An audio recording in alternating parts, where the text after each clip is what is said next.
6. Le même résultat. Ces plantes ont plus d'1 mètre de haut. Aucun défaut. Les porte-greffes qui sont enterrés ont 10 cm de haut. L'inesthétique n'a été visible que les 10 premières années.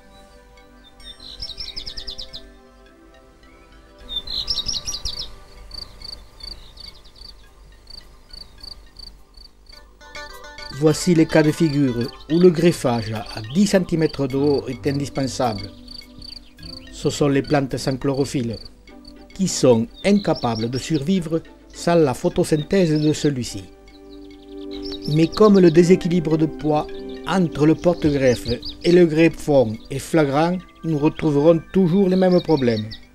Ces plantes ne survivront pas plus de 10 ans. Il y a là des solutions à rechercher.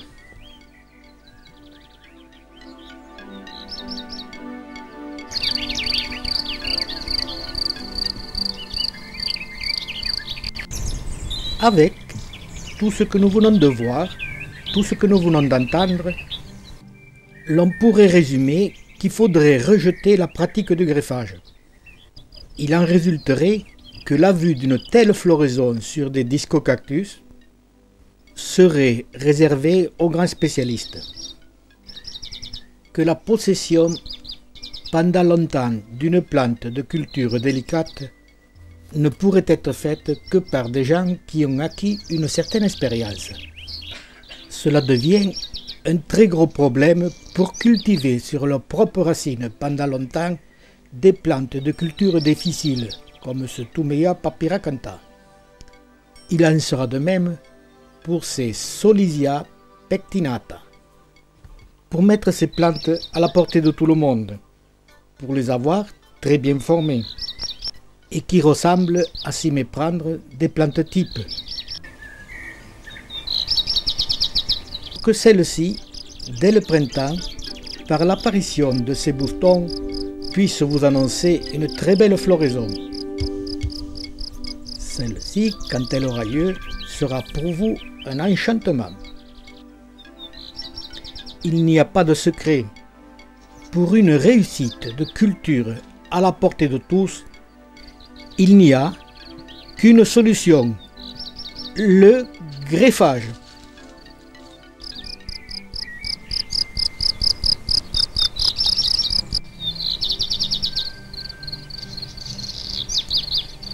Nous allons voir comment greffer. Il y a plusieurs façons de procéder, mais il n'y a qu'un principe. Première règle, il faut que le porte-greffe soit en végétation.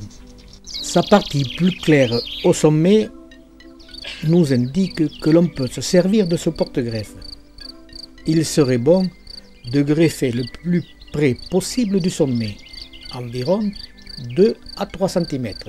Faire attention de se trouver en dessous du méristème.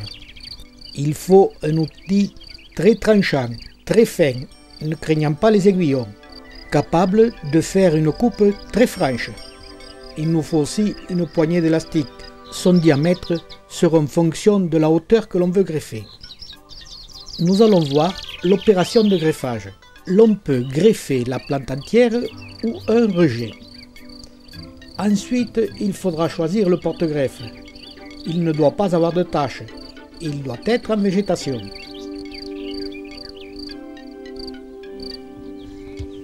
Prélever un rejet. Il est bon que cette opération se fasse 1 heure ou 2 avant le greffage.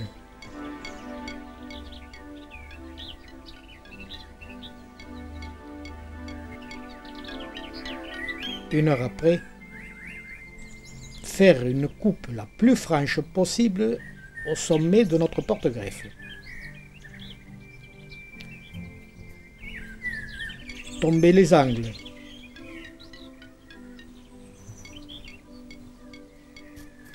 Pour éviter le creux et les rejets au sommet. Puis, faire une deuxième coupe la plus fine possible, 1 mm environ. Saisir notre greffon et lui refaire une coupe très franche. à lever la tranche du porte-greffe. Celle-ci nous a permis de travailler tranquillement. Mettre en contact, donner une légère rotation et maintenir le tout par un élastique. 1 ou 2. Tout cela sera fonction de la tension des élastiques ou de la grosseur du greffon. Mais là, rien ne vaudra de la pratique pour acquérir une bonne expérience. Il vous faudra mettre l'ensemble au chaud, au sec, pendant 8 jours avant de pouvoir enlever les élastiques. Pour bien assimiler cette opération, nous allons la voir une deuxième fois. Préparer le greffon quelque temps avant. Faire une coupe franche au sommet du porte-greffe. Tomber les angles.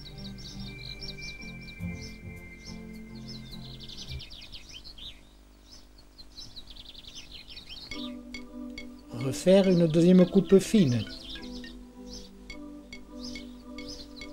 Préparer notre greffon. Faire tomber la tranche. Petite rotation. Maintenir le tout avec des élastiques. Mettre l'ensemble à l'ombre, au chaud, au sec, à un endroit bien aéré pendant 8 jours. Nous avons vu le principe de greffage. Nous avons vu ses gros inconvénients. Que le greffage à 10 cm de haut n'était valable que dans certains cas. Mais que pour l'ensemble, il fallait rejeter cette pratique. Il faudra donc aller chercher d'autres solutions.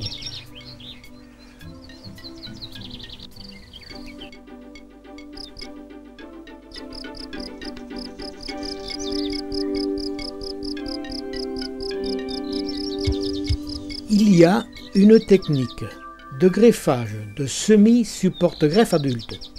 Celle-ci est à rejeter. Elle a tous les inconvénients. Le premier, une déformation de la plante. En plus, il y a un inconvénient supplémentaire. À la soudure, le contact est très petit. Elle ne tient que sur le centre.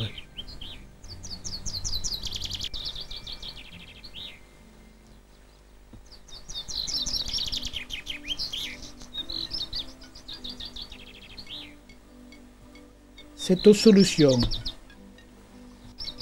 n'amène aucun avantage, que des inconvénients. Nous nous apercevons que les cochonilles sont là aussi présentes.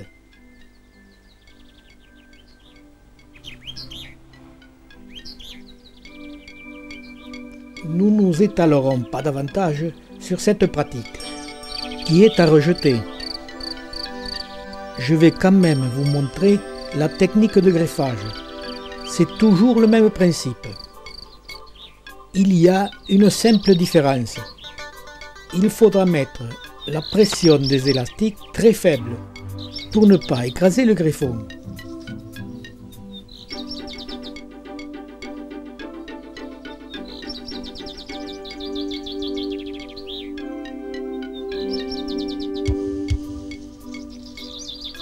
Cette technique de greffage de semis sur plante adulte n'amène aucun avantage. Inutile de s'y étendre. Allons voir ce qui, d'après moi, est la meilleure des solutions.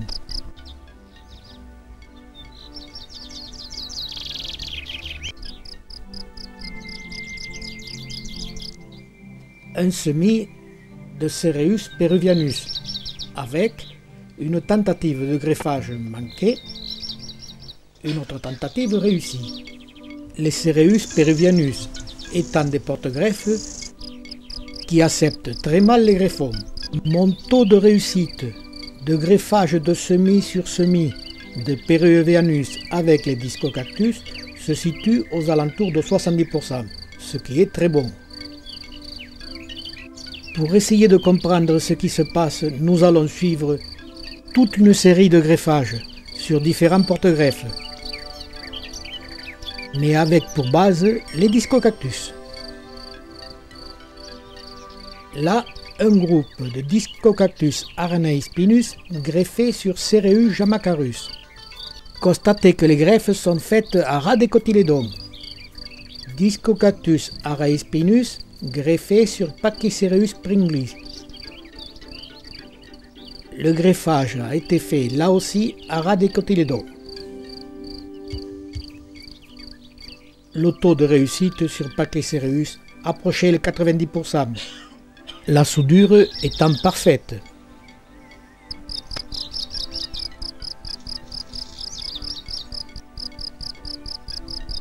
Elle a été pratiquée sur des jeunes plantules de 8 jours.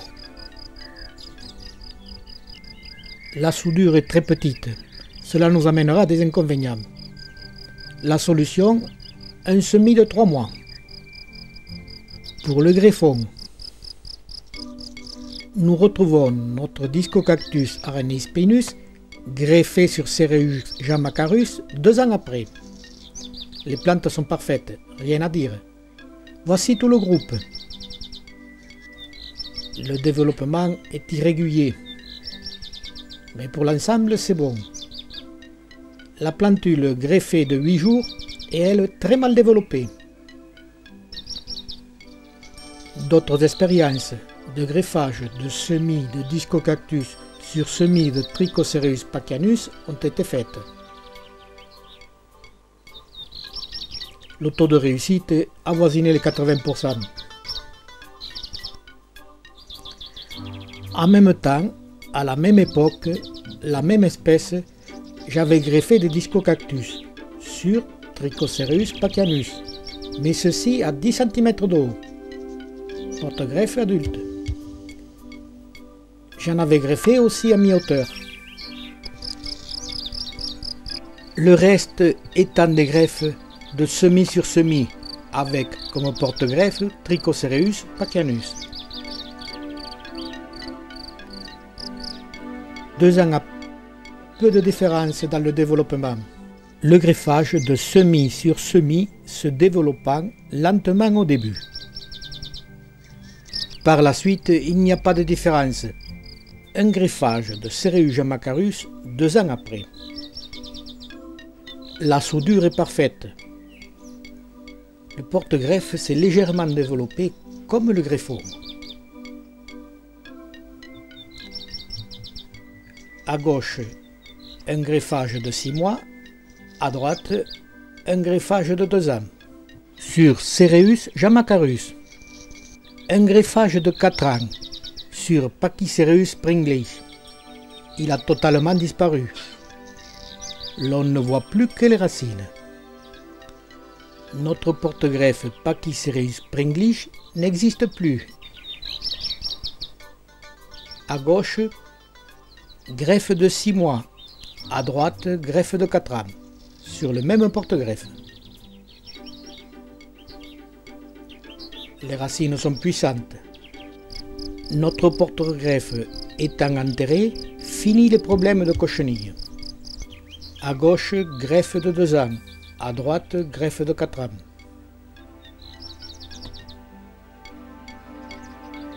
Fini les problèmes d'esthétique. La plante se développe très bien et plus large que haute.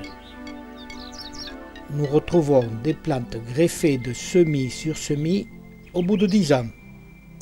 Développement parfait, aucun défaut. Elle commence à développer son céphalium et la première floraison a déjà eu lieu. Nous allons voir une petite série de Discocactus de plusieurs espèces toutes greffées sur semis. Trichocereus pacchianus et Cereus jamacarus comme porte-greffe. Nous nous apercevons que toutes ces plantes sont en parfaite santé, très bien formées. Par contre, celle-ci, greffée à l'ancien système 10 cm de haut, a toujours le même problème d'esthétique et de cochenille. Greffée un peu plus bas, l'esthétique est à peu près résolue, mais pas les cochenilles.